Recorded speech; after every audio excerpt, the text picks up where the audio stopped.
नमस्कार. उपवास म्हटले की तळलेले पदार्थ खाल्ले जातात. पण आज आपण कमी तेलकट, हलकी फुलकी, फक्त अर्ध्या तासात होणारी उपवासाची थाळी बनवली आहे. पोळी बघा किती मऊसूत झाली आहे. ह्या संपेपर्यंत म्हणजेच दिवसभर मऊसूत राहतात. अशी सोपी, पौष्टिक व चविष्ट उपवासाची थाळी येणाऱ्या आषाढी एकादशीला व नंतर कुठल्याही उपवासाला नक्की बनवा. त्यासाठी आपण 1 कप साबुदाणा घेतला आहे. हा 2-3 मिनिटे भाजून घेऊया. भाजल्यामुळे त्यातील स्टार्च कमी होतो व ओलसरपणा असेल तर तोही निघून जातो. इथे एक लक्षात ठेवा की साबुदाणा असा भाजायचा आहे की त्याचा रंग पांढराच राहिला पाहिजे.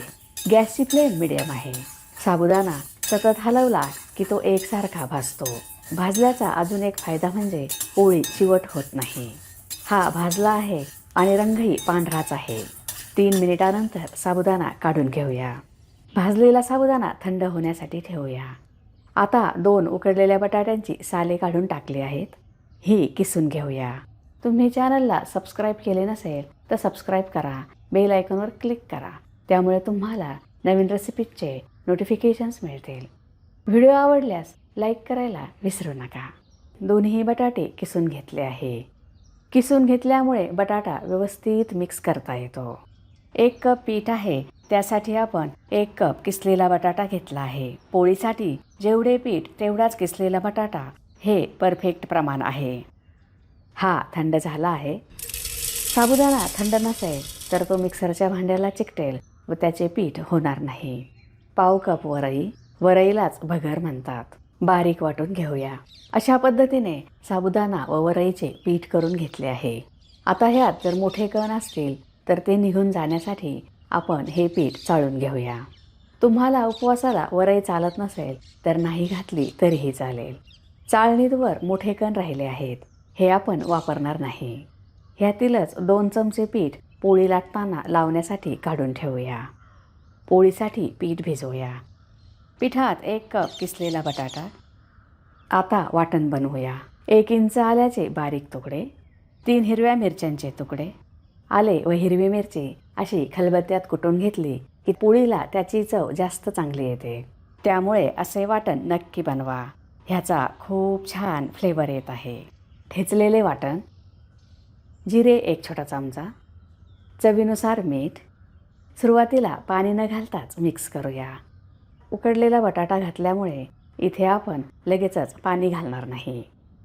आले व जिरे तुम्हाला उपवासाला चालत नसतील तर घालू नका. पाणी न घालताच मिक्स करून घेतले आहे. आता थोडे थोडे पाणी घालून पीठ मळून घेऊया. एकजीव करूया.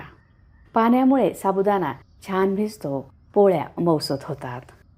अशा पद्धतीने पाण्याचा वापर अंदाज घेऊनच केला आहे. ह्याची पोळी लाटता येईल एवढे मऊसूत पीठ मळले आहे. पीठ भांड्यात ठेवले आहे. ह्यावर 1 छोटा चमचा तेल. पिठाला सर्व बाजूंनी तेल लावून घेतले आहे. ह्यावर झाकण ठेवून 10 मिनिटे बाजूला ठेवूया. तोपर्यंत उपवासाची बटाटा भाजी बनवूया. आता कढईत 2 मोठे चमचे शेंगदाणा तेल गरम करूया. त्यात जिरे 1 छोटा चमचा. जिरे तडतडले पाहिजे. 4 हिरव्या मिरच्यांचे तुकडे, 1 इंच किसलेले आले. फोडणी खमंग दिली की भाजीला चव छान येते. ह्यात कुठलेही मसाले चालत नाहीत. त्यामुळे हिरव्या मिरचीचा फ्लेवर व्यवस्थित असला तर भाजी चवीला रुचकर होते.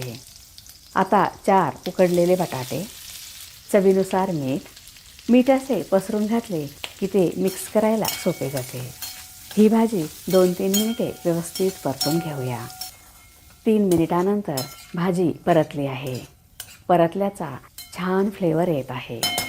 थोडीशी कोथिंबीर, पाव कप भाजलेल्या शेंगदाण्याचा जाडसर कूट, अर्ध्या लिंबाचा रस. लिंबाच्या रसाने भाजीला अजून छान चव येते. इथे शेंगदाणे भाजून त्यांची साले काढून नंतर कूट करून घेतला आहे. ही उपवासाची बटाटा भाजी तिखटच छान लागते. खमंग अशी उपवासाची बटाटा भाजी तयार आहे. आता उपवासाचा ठेचा बनवूया. त्यासाठी तव्यावर 1 छोटा चमचा शेंगदाणा तेल गरम करून घेऊया.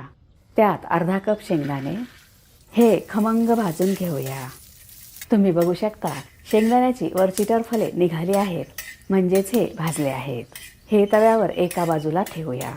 5-6 हिरव्या मिरच्यांचे तुकडे, ह्यातच अर्धा छोटा चमचा जिरे. मिरच्या भाजल्या आहेत. ह्या मिरच्या तिखट आहेत. तिखट ठेच्याची चव छान येते. तुम्हाला तिखट ठेचा आवडत नसेल तर तुम्ही कमी तिखट मिरच्या वापरू शकता. हे खमंग भाजले आहे, काढून घेऊया. भाजलेले सर्व साहित्य खलबत्त्यात काढून घेतले आहे. चवीनुसार मीठ. जाडसर ठेचून घेऊया. जाडसर ठेचा चवीला छान लागतो. खमंग व झणझणीत ठेचा तयार आहे. इथे आपण जो ठेचा बनवला आहे तो दह्यात मिक्स करून खावा किंवा त्यावर लिंबू पिळावे. आता पोळी करूया. पीठ पातळ वाटले तर थोडेसे कोरडे पीठ मिक्स करावे. पोळपाटावर पीठ पुन्हा एकदा मळून घेऊया. आज आपण उपवासाचे जे पदार्थ बनवले आहेत त्यात जिरे, आले व कोथिंबीर घातली आहे, पण तुम्हाला उपवासाला जे पदार्थ चालत असतील तेच घाला. आता ह्यातीलच थोडेसे पीठ घेऊया. पोळी लाटण्यासाठी पिठाचा गोळा गोल करूया. हा गोळा चपटा करूया. आपण जे कोरडे पीठ काढून ठेवले होते त्यात गोळा व्यवस्थित बुडवूया. कोरडे पीठ व्यवस्थित लावले आहे. आता ही पोळी हलक्या हाताने लाटूया. तुम्ही बघू शकता पोळी सहज लाटली जात आहे.